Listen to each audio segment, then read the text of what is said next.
How come everyone thinks money's so boring?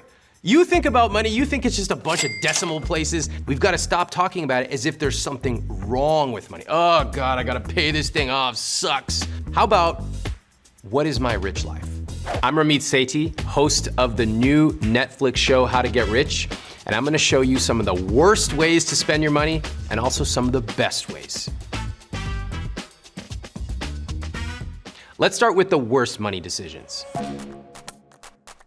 It's always a bad idea to ignore your money, whether it's having credit card debt or just not investing because you're waiting for someday to start investing. Those things are costing you dearly. So the simplest thing you can start doing right now is to set up automatic investments, take 5 to 10% of your income, set it up to go there automatically, and move on.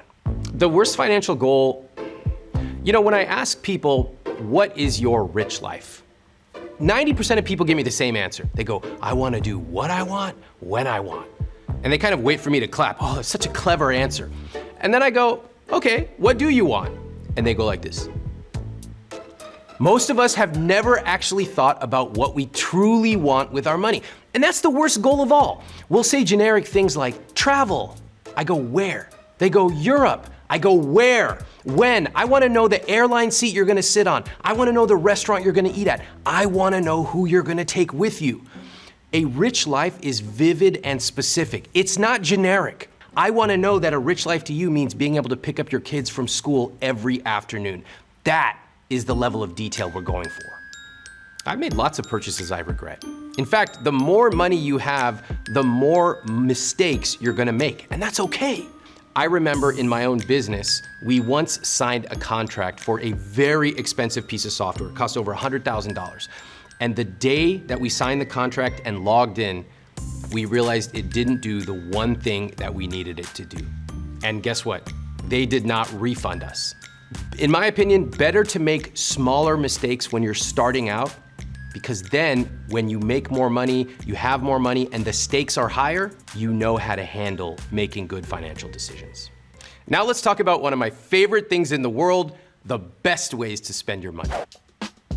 I love when people tell me that they have something they love spending money on and they don't care what other people think. One of my favorite stories is someone who came to a book event in DC, and he told me that his rich life is he's got a list of every Michelin-starred restaurant in the city.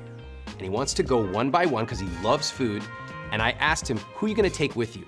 And he got really quiet. He said, my family, because they could never afford to go on their own.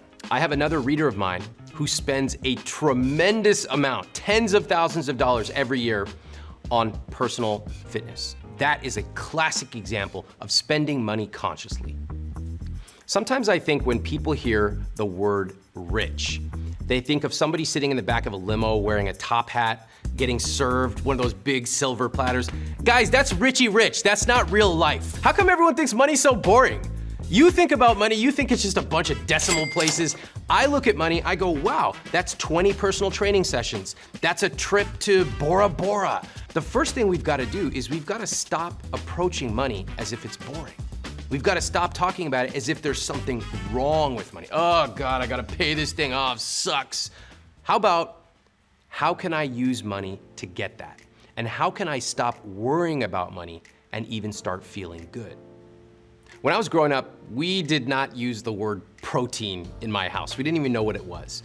And so when I got to college, I tried to learn about fitness, but I didn't really know what I was doing. I remember joking and calling myself a skinny Indian guy. And looking back, I wish I had never said that because it kind of became my identity. It took me into my mid-20s to finally realize I wanted to change. I wanted to learn how to change my body, how to eat, how to lift.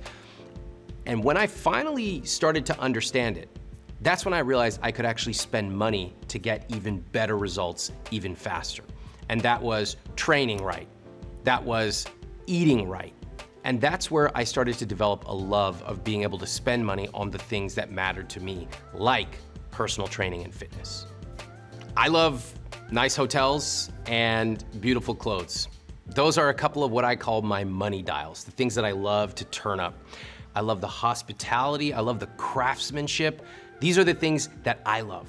And if you think I'm a psycho, as you're hearing me talk about, oh my gosh, they lit a lantern every night outside my room, I feel so good, then maybe I am, but it's what I love as part of my rich life.